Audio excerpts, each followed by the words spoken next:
يا خالتي امتحس يا خالي، ما تاكلي هم، ما تاكلي هم. لك خالتي شو بك محستيني طالع على الهواء اخترع الذرة؟ خلاص ايه حراق اصبعه تمام سلقته، ايه كمان قطعته للخبز، ايه كله مجهز خالتي. ليكو الكمون موجود. شو ها تمر هندي؟ دقيقة خليك معي، دقيقة. ايه تمر هندي ليكو ها لقيته. خلص خالتي لك والله وترتيني شو بك؟ ايه بتشبه خالتي نفسها اللي صورتيها بالفيديو شو بك؟ كزبرة؟ ايه فرمتها. هن كمان بدهم يفرموها؟ طبعا فرموها. بابا ما فرمتوا الكزبرة؟ بسرعة فرموا الكزبرة احسن ما تعصب هلا خالتي ام تحسين. خلص خالتي قلت لهم حيفرموها. شو ها؟ عض على خبزة مشان ما بالله انا اذا عضيت على خبزة ما حينزل دموع من عيوني عم بفرم بصل؟ طيب هلا بعض على خبزة. غيره خالتي كله جاهز. خالتي ما ضروري تكون على طريقتك حفر وتنزيل، الله يرضى عليكي. خلص يعني فيني اضيف لمساتي الخاصة. لك اقسم بالله العظيم ما خرب البلد غير اشكالنا. لك خالتي خلص اشتغل على عرضك ها، دير بالك على حالك. يلا الناس صاروا على الهوا، مع السلامة. واو شو هالمتحسينة هي؟ الله والله محسسني عم بخترع الذرة انا. كلها اكلت حراق باصبعه، منيح ما بعمل كباب بالكرز انا. كانت حلب كلها قبت علينا. يا ريتك بيحمقوا على الاكل مثل ما بيحمقوا على بلدهم، او على الزبالة بالبلد، او على الفوضى بالبلد، او على الجهل بالبلد. شو هاد؟ كيفكم؟ شو اخباركم؟ يا سلام. ريحة العدس بتغوب القلب. جاهزين لحتى نعمل حراق بصباعه على طريقة ام تحسين؟ بقى شو قال؟ التومات قشروهم. قشرتوا التوم؟ اللي ما قشر التوم يقشروا فورا. اللي متأخرين بتحضير الاغراض ترى يروح عليكم كتير ها. البصل جاهزين. الخبزات قال ام تحسين حصرا الخبزة لازم تكون هيك قال معين، ما لازم تكون الخبزة مربع. المهم اعملوا هيك. كزبرة مفرومة ناعمة تمام.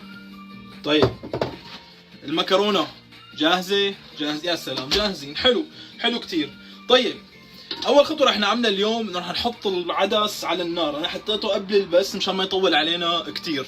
ماشي بقى خلونا نعمل حراق بصبع على طريقة بودي ذا فودي بقراية تعليمات لأم تحسين وشوف شو رح يطلع معنا.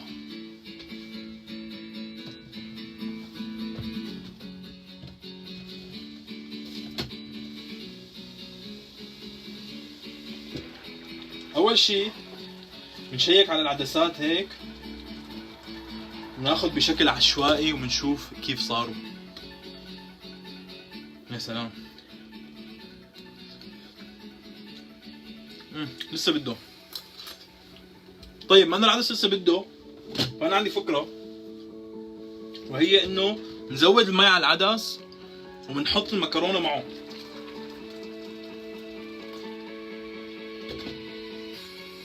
مشان نوفر طناجر. ولا 9 طنجر هنيك. دقيقة. خلص حطها هنيك. الغولي فكرة العدس مع المكرونة هلا.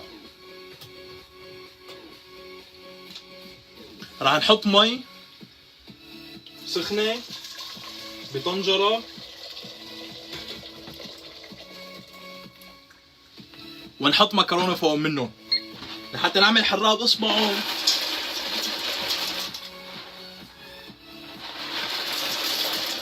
على طريقة تحسين. ونتخانق اليوم على الهواء مباشر مع حبايب قلبنا اهل الشام. طيب احكوا لي انتم شو جهزتوا لهلا، بما انه انا لساتي عم جهز ومطول بالي عليكم لحتى تقشروا التومات وتفرموا البصلات.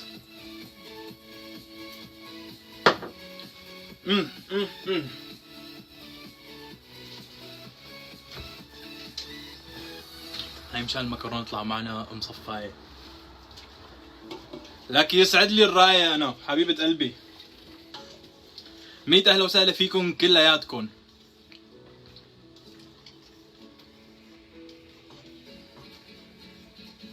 طيب هاي المكرونه والمي والملح صاروا جاهزين، والعدس هون عم ينسلق. هلا بنجهز المصفاية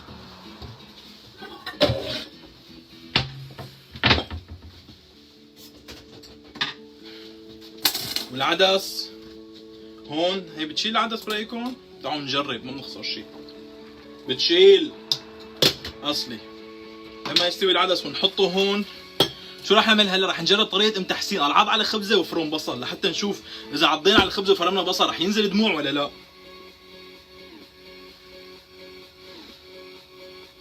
يا ويلك مني يا ام تحسين اذا ما زبطت هالطريقة.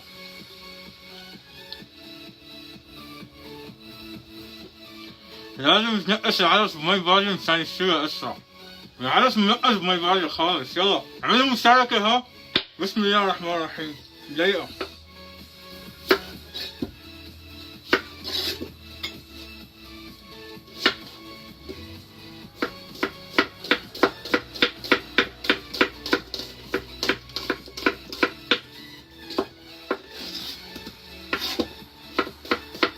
انتوا اعملوا مشاركة. اهم شيء ما عليكم مني انا هم بصير الموضوع كلياته. شو كانوا تعملوا خبز يابس؟ كلهم كانوا يعملوا خبز يابس.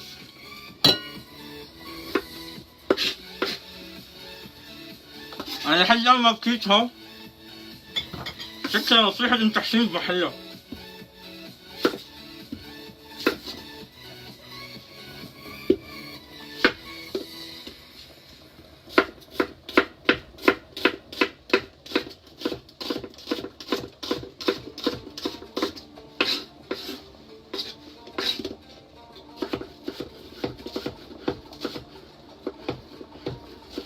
وين الصوم؟ ما في صوم.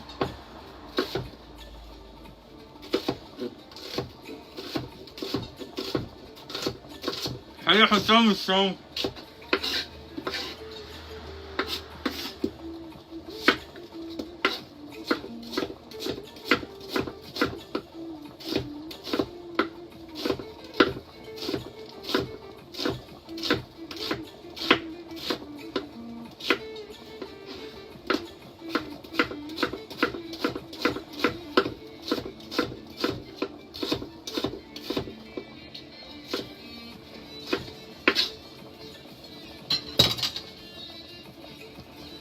يا جماعة أنا خلصت فرم البصل ما نزلت ولا دمعة من عيوني.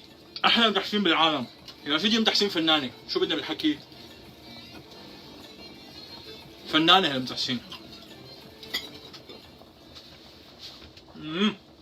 انقذتيني. لا تنسوا تعملوا بنصيحة تحسين ها؟ واو. خلص من اليوم ورايح ما عاد نفرم بصلة إلا في خبزة بيتمنا. ماشي؟ عليم؟ هنو حبيبي. هي لعيونه لهاني لو طالع جنب اسمه انه عمل مشاركة للفيديو. طيب نرجع نشيك على العدس مرة ثانية.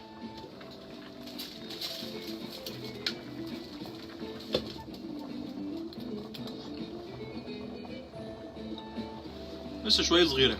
طيب بين ما يستوي راح نقلي نحن الكزبرة والثوم. اللي عم بيقولوا لي هي مشاركة، ما طلع جنب اسمكم انه مشاركة. في دموع ما ترحم ولا ترحم على عم تحسين. لا ما في دموع. شوف ها. الحمد لله رب العالمين. اول مرة. هلا بنحط بمقلاية زيت زيتون على قولة ام تحسين. اهلين يا دودي. كيفك بيقول لك بودي ذا فودي يا دودي. على راسي يا محمد نورك هاد. هلا بنحط الزيت بالمقلاية وبنحط فوقه الثوم وبنعمل تقلاية الكزبرة والثوم. وين الشوام؟ عملوا مشاركة. والله شكلهم الشوام ما حيقدروا يفوزوا على اللوادة تبع الحلقة الماضية يوم عملنا طاجة الزهرة، لأنه ما شاء الله البث الماضي حلقة يلا نطبخ مع بودي الماضية قدرت توصل لأكثر من 200 مشاركة، لأكثر من 100,000 مشاهدة، 4000 لايك وفوق ال 1500 تعليق. اللي عم يسألوا كيف الطريقة، أنا فرمت البصل وما بكيت أصدقائي، حطيت خبزة بتمي بس هيك قالت ام تحسين وزبطت الطريقة.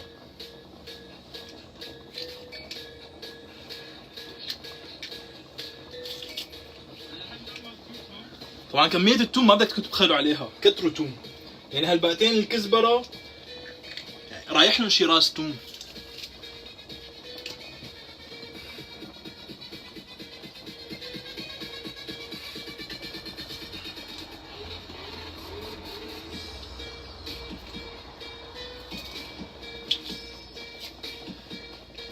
بقى اللي ما بيعرف الشام وبيعرف حراق اصبعه رايح عليك كثير. هذا مثل اللي ما بيعرف اللاذقيه وما بيعرف طاجة السمك او طاجة الزهرة، نفس الحكاية. طيب هاي هرسنا التومات باحسن هراس التوم بالعالم، واللي الكل بيسال بودي عنها، بودي منين جايبها؟ وبقول لهم من ايكيا، وبيرجعوا بيسالوني مره ثانيه بودي منين جايبها؟ برجع بقول لهم من ايكيا ها.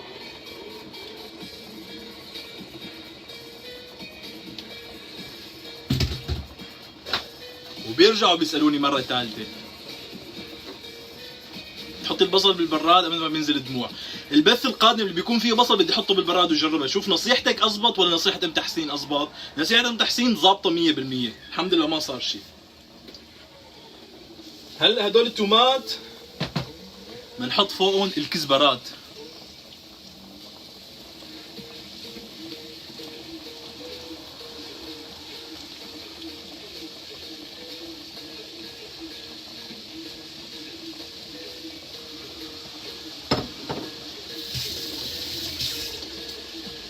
هي الكزبرة قالوا على تعليماتها لأم تحسين، قال يا ابني حط لها رشة فلفل ورشة كمون مشان المعدة. قلنا لها أمرك ام تحسين ما بنزعلك، هيك بدك نعملها الحراق اصبعه بنعملها هيك، خلينا نتميز شوي. وين المشكل يا ام تحسين؟ ومنقلب.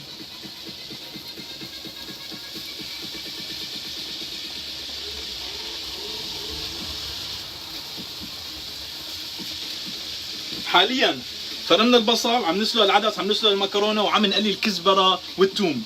بقيان عنا الحصرم ودبس الرمان لحتى نعمل ريميكس الحموضه. هذا هلا بس نشيل كميه من العدس نحطها على جنب، ونحط المكرونه فوق منهم، ما نحطهم فوقهم، وراح نصير تقريبا شبه جاهزين. طيب نشيك على المكرونه يا حبيبه قلبي، لسه عم تنسلق.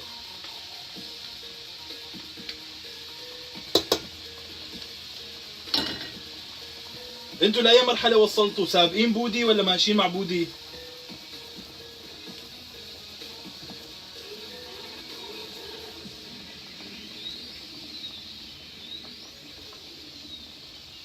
ريحة تقلات التوم والكزبرة يا جماعة. أنا بخير الحمد لله، كيفك أنت؟ شو أخبارك؟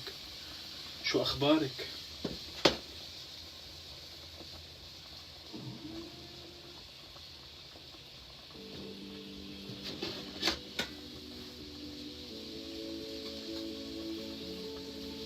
يا سلام يا سلام يا سلام.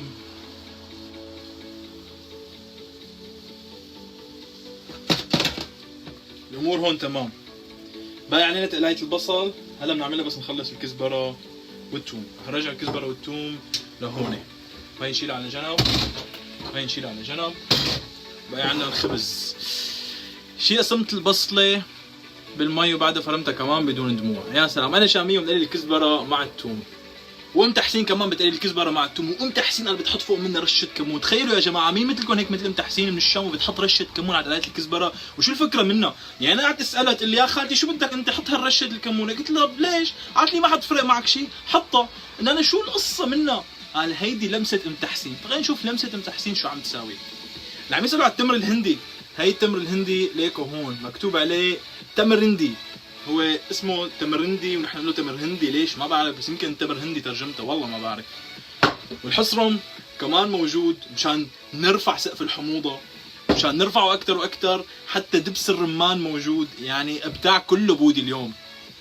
بقى ورجوني يا ترى كم واحد عمل مشاركة؟ رح تغلبوا على اللوادة ولا اللوادة أشطر منكم؟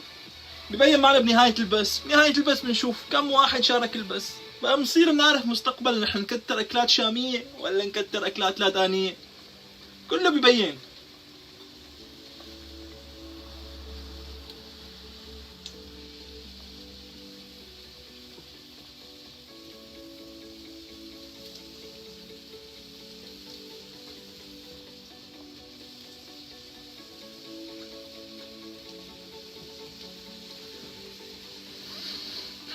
اكلتي المفضله بالصيام؟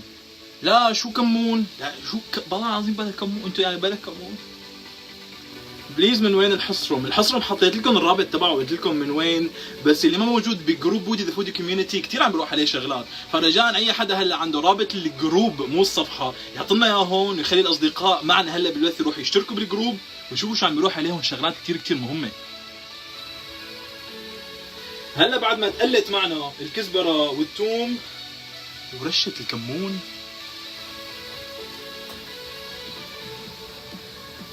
بنحطها لهي التقلايه على جنب، ومنساوي البصل.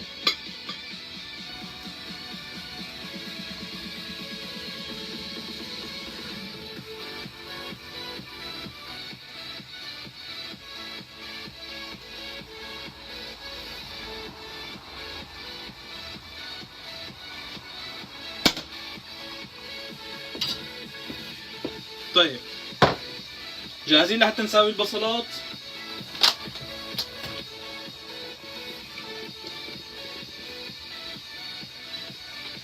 خلي الزيتات يحموا. يوم أكلة شامية ويوم أكلة لادانية، يعني هاي الغمزة بلاها لأنه المضاربة ضرورية، يعني نحن بدنا نشوف في حدا صحيح عامل مشاركة مش عارفين له الجراس. الله يسعدك يا محمد، أحبك الله الذي أحببتني به يا صديقي. الحصرم من بازار ماركت، برافو عليكي. المكان الوحيد بتلاقوا فيه حصرم بألمانيا هو موقع بازار ماركت الأونلاين، كل اللي عليكم تعملوه تفوتوا على bazarmarkt.com وتكتبوا حصرم بيطلع لكم فورا. هاي بودي انا شاميه ما بنحط رشه كمون بس اكيد ما راح تاثر على الطعمه هي الرشه، وانا بوافقك الراي مشان هيك سمعت كلمه لام تحسين وعملتها، بس انا قلت لها قبل منها قلت لها خالتي هي راح تعمل جدال على البث، قالت لي ولا يهمك ولا يهمك تقبرني ما بيأثر حطها، فقلت لها خلص بنحطها ما بنزعلك.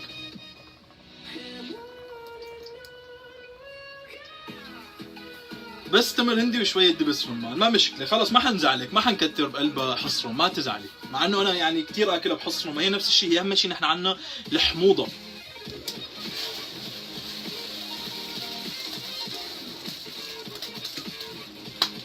العدس انا متأكد انه استوى.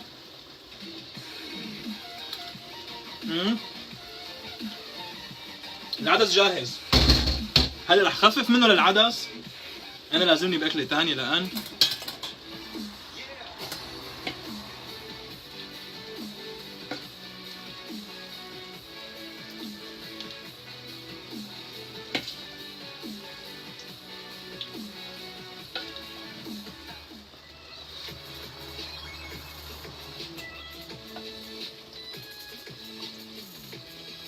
ونحط المكرونه فوق منه مشان تتسبك معنا.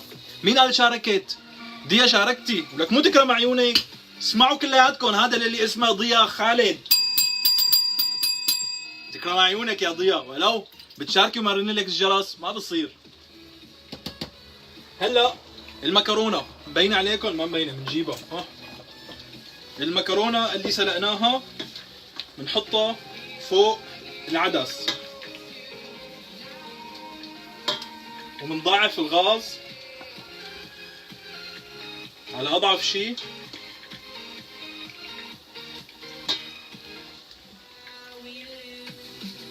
انا عندي حل اسرع.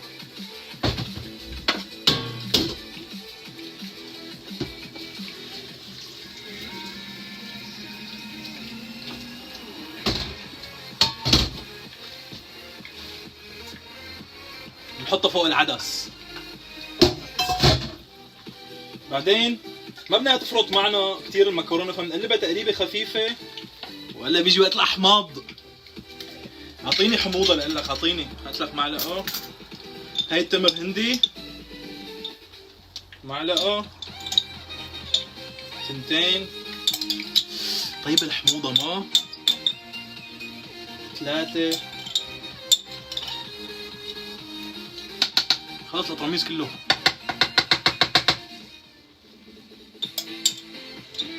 هاي حطينا تقريبا 4 معالق صغار.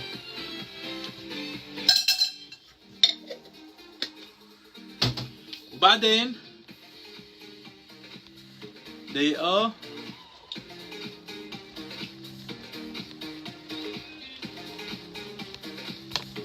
تمام هيك. حصره.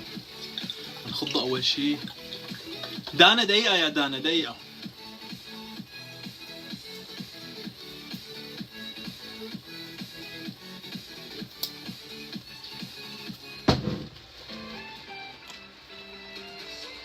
يلا هلا بشارك لك، تكرم عيونك.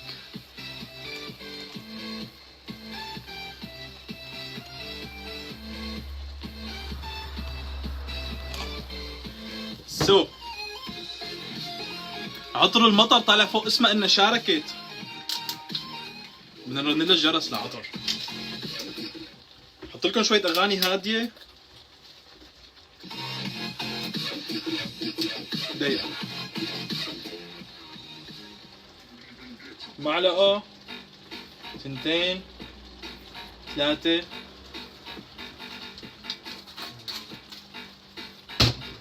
وبعدين بنحرك هذا الخليط كله مع بعضه، بنخليه تتسبك. الزيت حمي، بنحط البصل فوق منه. لعيونك محمد سامر، حرر لك الجرس حبيب قلبي انت.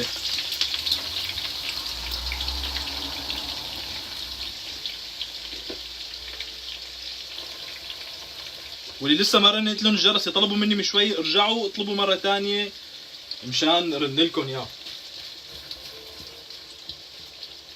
حاس حالي برمضان قد ما الريحة حلوة.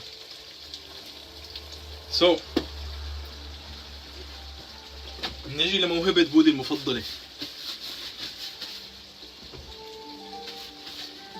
رن الجرس لرزان،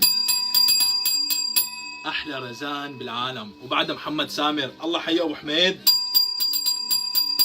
هذا بس لابو حميد.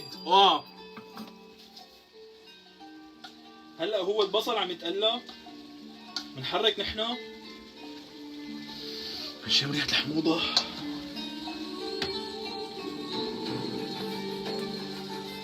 هون المي تبع العدس بنرجعه، نحن بدنا الاكلة تتسبك معنا.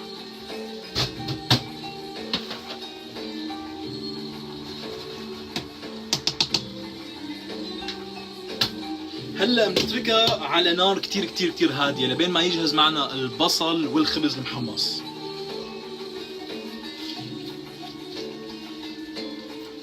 فينا نعمل شغلة، تعرفوا شو هي؟ نبدل بينهم. بدك نحطه على الصغير، والبصل بنجيبه على الكبير وبنقليه لحد ما يستوي ويتحمر. دلوقتي نقدر نضيف شوي ونقرأ تعليقاتكم. من وين التمر الهندي لو سمحت؟ من الماركت الآسيوي يا رانيا. رزانو انبسطتي بالجرس؟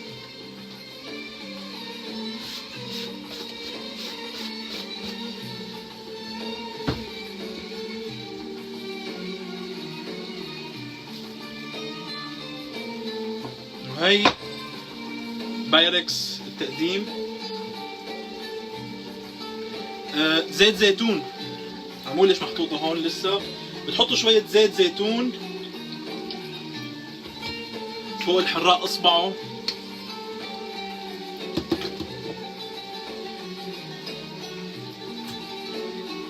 بنخليه يتسبك. البصل عم ينقلى، الخبز رح ينقلى. هون بنحط البصل،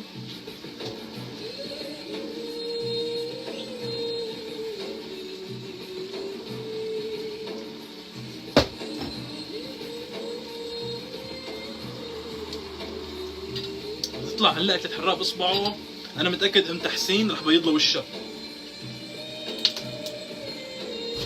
اذا ما بيضت له وشها ببعتها عند صديقتي وانا ببوخم تعمل لها تبييض وتنقير البشره.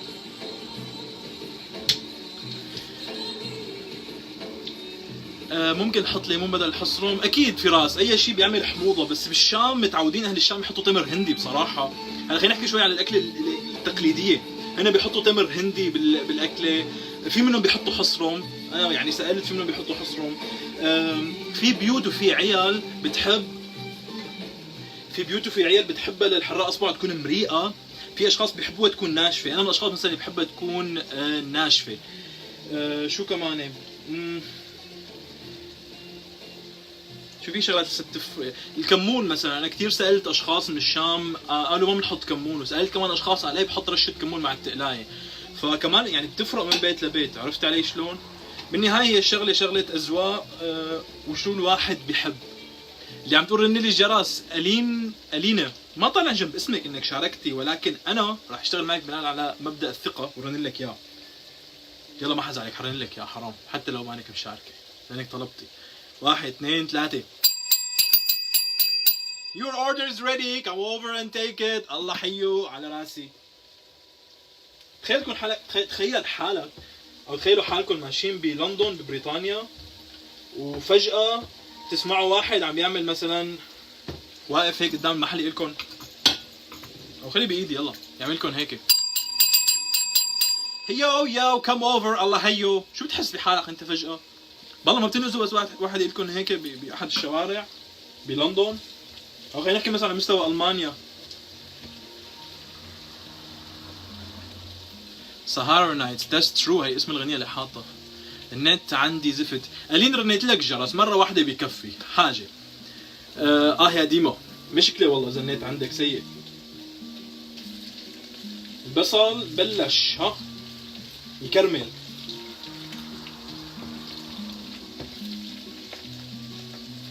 هذا نشوف احكوا لي انتم لحد الان الطريقة اللي عم بعملها انا بتشبه طريقتكم ولا نفسها ولا مختلفة شوي ولا مختلفة تماما؟ احكوا لي. رمانة حامضة للزينة كتير ظريفة مع الحراق اصبعه. صحيح يا رزان كلامك صحيح 100%، بس ما لقيت رمان وقت كنت عم دور فقلت لحالي يلا بلا. اهم شيء النفس والروح الحلوة بالطبخ. لك يسلم لي المزوق. هي رنة جرس مو تبع انه مشاركة، هي رنة جرس للذوق. المزوق بيستاهل. حيوا المزوقين كلياتهم. وين حطينا المحرمين هيك؟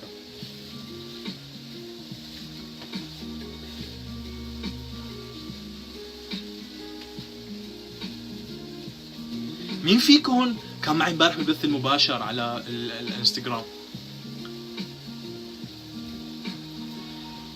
انستازيا ولا بزعلك عامله مشاركه ما طالع جنب اسمك، الفيسبوك بيخزلك بس انا لا. لا عيونك.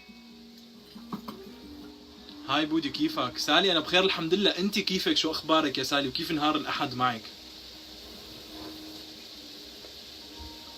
انا ما بسلق المكرونه، بحطها فورا فوق العدس وبتستوي. فكره حلوه، انا سلقتها قبل شوي وهلا حطيتها فوق العدس مع زيت الزيتون. هلا باقي فوق منها احط الكزبره طبعا مو كلها، نصها، البصل المقلى نصه، تبلها مع بعضها، حطها بالصحن وبعدين زينها بالبصل والخبز المقلى. ومثل ما تفضل احد المتابعين هلا كمان الرمان، بس انا ما عندي رمان فرح احط يعني كزبره خبز كزبره خبز، واخر شيء دبس رمان كونه ما عندي رمان.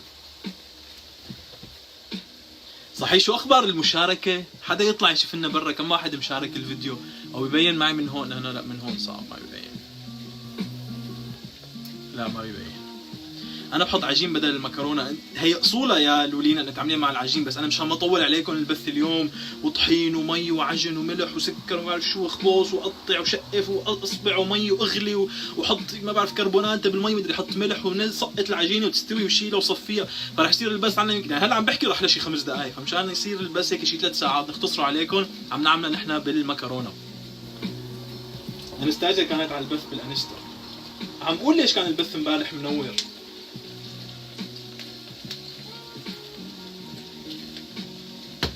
البصل بلش يستوي. طيب بهالوقت نحن نقدر نحط الكزبره والثوم. رح نحط تقريبا نص الكميه، اذا انتم مثلي معي خطوه بخطوه. هلا رح نحط نص الكميه فوق الخلطه تبعنا اللي هي العدس والمكرونه والاحماض الامينيه النيتروجينيه، وبنخلط هي الكزبره والثوم يتوزعوا فيها كلياتها.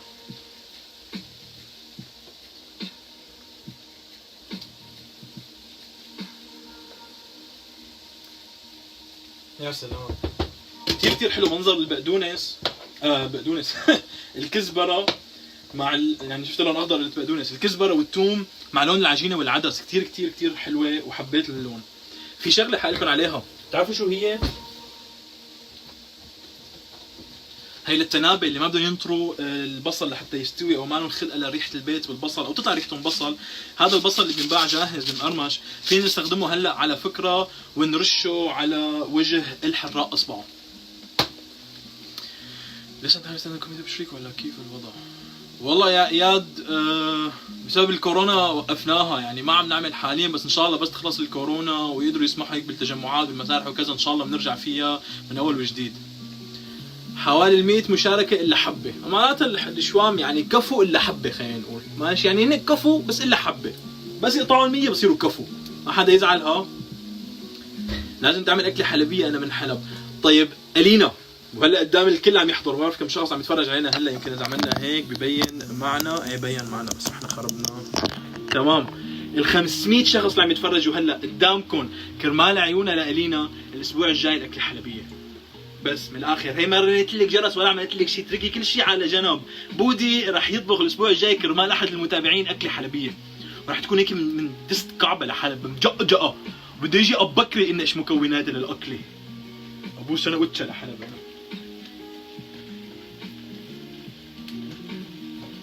البصل عم يدبل وعيش حدك عمر او اكثر، ليلة الاكل لك حراق الاصبع.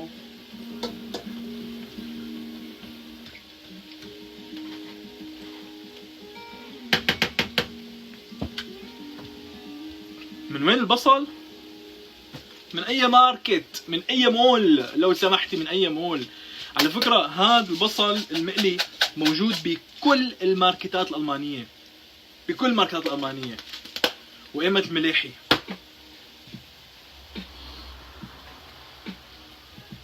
هي فكرة بتصدق؟ اعمل مشاركة، خليني افكر بالموضوع. اعمل مشاركة واكتب بعنوان المشاركة مع اصدقائك، تعوا اقترحوا على بودي ذا فودي يعمل ملاحي. اذا اجوا رفقاتك وكتبوا لي اعمل ملاحي بالتعليقات، فكر فيها. طبعا بعرف اعمل ملاحي، يعني ما بدي اختراع،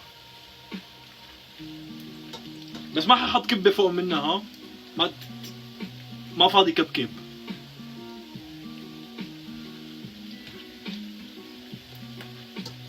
طيب البصلة حاجتها، يا ترى عمل مشاركة صديقنا؟ بدنا لحمة بكرز. طاول ما حأزعلك، قرب قربي زهرة، طاول ما حأزعلك. من هالعين من هالعين، أبك رح يعمل لك. هلا البصلة بعد ما تقلت بنشيلها وبنحطها بطاول. شوفوا تقلكن شغلة، هلا هي بنشال نص بنحط بقلب الاكله والنص الثاني بنحط على الوش، كونه عندي من هذا البصل المقلي مسبقا. ملاحظه مهمه حاليا هاللي كانوا عم يتفرجوا، رح احط البصل كله بقلب الاكله، رح احط على وشها من البصل المكرمل المقلى. علم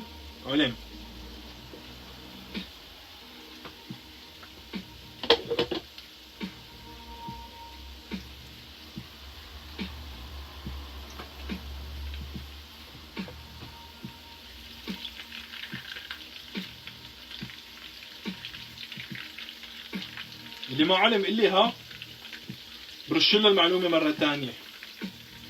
كلام عيونكم، جيب حدا يساعدك بالكبكبه. لا مالي مصلحه، المطبخ ما بيساع. ان شاء الله وقت نعمل فقره المطبخ مطبخك بنروح عند عيله درعاويه وبنعمل معهم ملاحي، وقتها بنحط كبه على الملاحي. بس على البث المباشر اذا نعمل كبه بدها تكون الكبه جاهزه. صحيح بتتذكروا انتم قبل الكورونا وقت عملنا فقره المطبخ مطبخك وجه الكورونا حرقتها كلياتها للقصه؟ مين هون، مين فيكم متابع جديد ومين متابع قديم؟ انا كثير بيهمني اعرف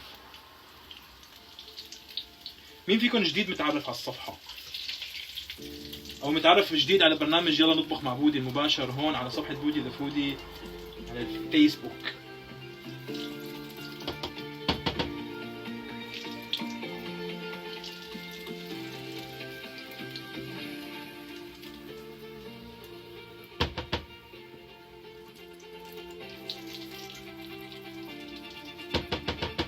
هلا بعد ما شلنا البصل عليهم بالخبز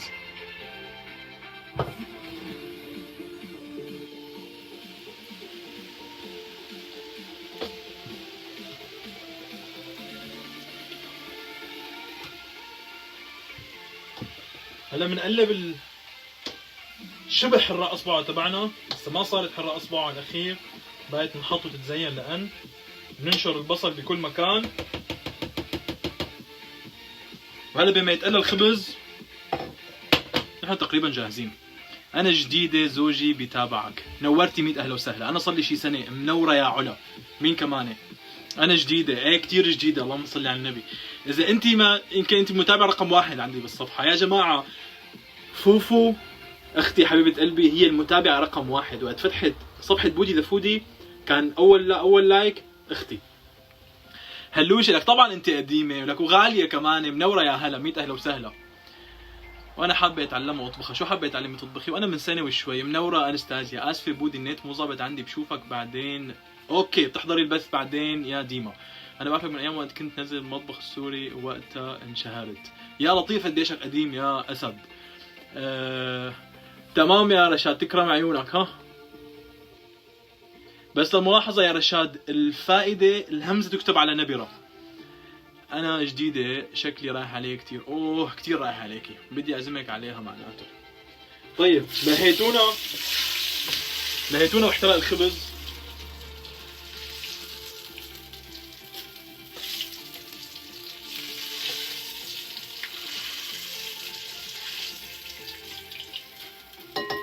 انا عندي الحل احسن من هاي.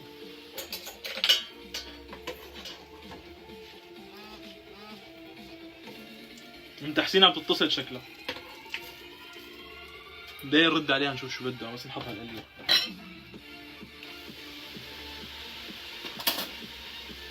الو اين تحسين؟ لا كله ماشي على قدم وساق. ايه لا وصلت على تقلاية الخبز، بيطبقها هلا، رح احطها بالبايركس وطبقها. اول وجبة احترقت معي، كنت مركز بالتعليقات مع العالم. طيب حشيلها احطها عن جنب. اوكي تكرمي ام تحسين. غيره واه احترقنا ام تحسين. ديري بالك على حالك. يلا خالتي بنحكي يا قلبي. انا بدي تتابع معي يعني لحظه بلحظه. طيب قديمين او جدد بدكم طولوا بالكم علي شوي مشان ما نحرقها للوجبه الثانيه من الخبز. هلا بنتساير بس نخلص تقلايه الخبز.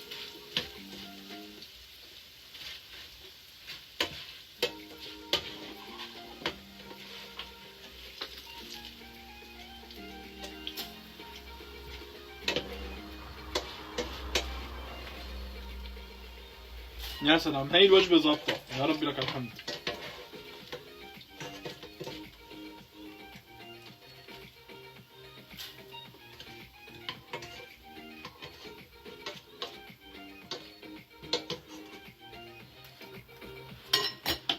آخر كمشة.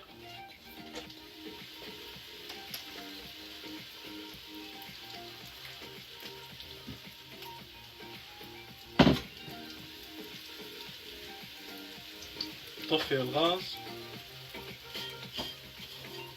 حرام اذا بيطلع منهم كم وحده صاغ سليم.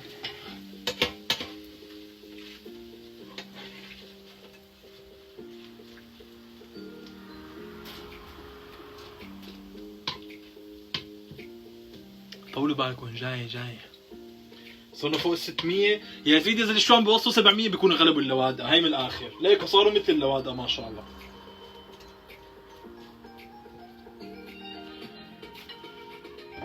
انا بصراحه انفاذوا الشوام بفرح ما بزعل، لانه بالنهايه البث عندي على الصفحه. وانفاذوا اللوادة بفرح ما بزعل لاني لاداني. وفيني كمان هيك شرش شامي صغير. نحط المقلاية على جنب. بنحاول ننقذ اللي بنقدر ننقذه من الوجبه اللي لهيتونا بالتعليقات واحترق 3/4. بس الربع اللي ما احترق بيتلحق.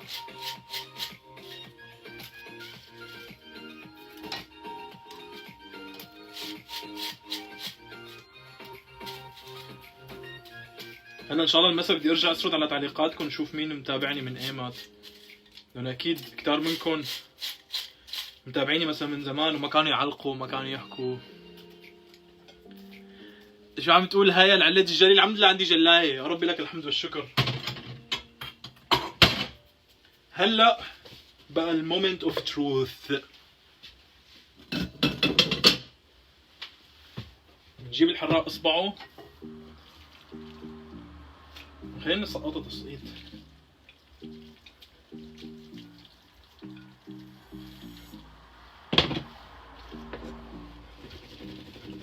السلام السلام.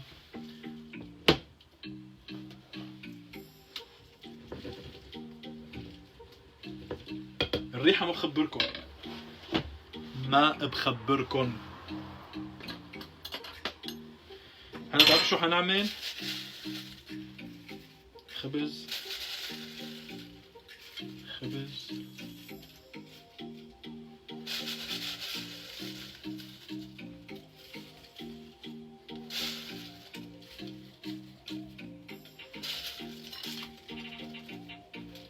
خبز، بعدين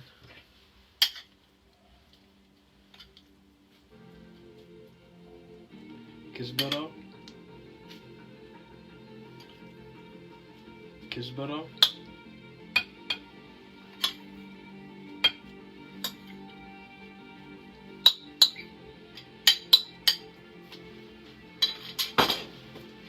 واخر شي بصل،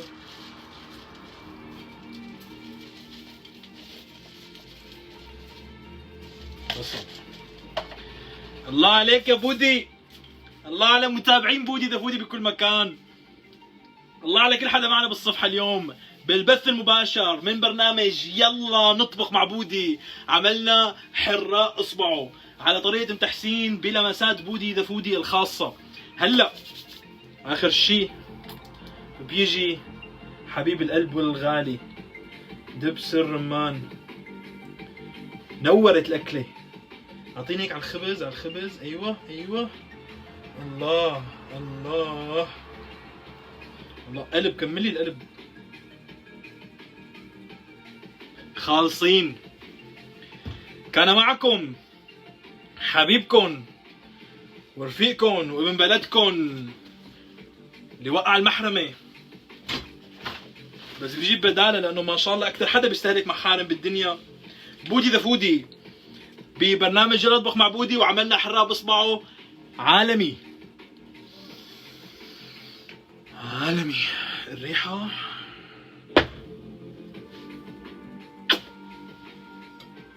هيك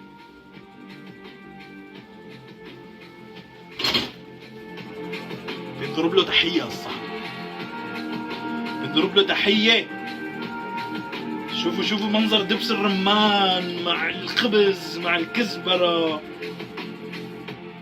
المكرونة والعدس تحت. أمانة اللي بنفسه لا يحرم حاله. بسم الله الرحمن الرحيم.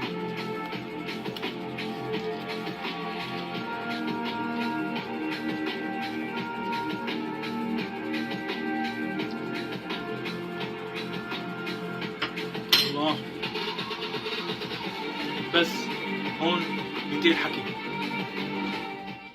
هون بينتهي الحكي. والله بخير، يبقى على حالكم جماعة الشام وجماعة بلادية وكل مدعين بودي دافودي بكل مكان من أي محافظة أو أي دولة إن كانت عربية حتى أو غربية وبيعرفوا يحكوا عربي، عم يتفرج علينا اليوم ويتعلم الحراق بإصبعه على طريقة ام تحسين بلمسات بودي دافودي. نور البث، نورت الصفحة. شكرا لكل حدا شارك، شكرا لكل حدا علق. رح اشتاق لكم من اليوم لحلقة يلا نطبخ مع بودي الجاية. لا تنسوا شاركوا الفيديوهات عنكم، شاركوا بالصفحة والقناة على اليوتيوب. وبس نشوفكم البث القادم. ولا تنسوا اكلتنا الجاية اكلة حلوية، وبودي ما هو اللي رح يحكي على اغراض الطبخة، ابك رح لنا شو هي اغراض الطبخة على جروب بودي دافودي كوميونتي. هذا كان كل شيء. ضلوا بصحة وسلامة، لنا لقاء.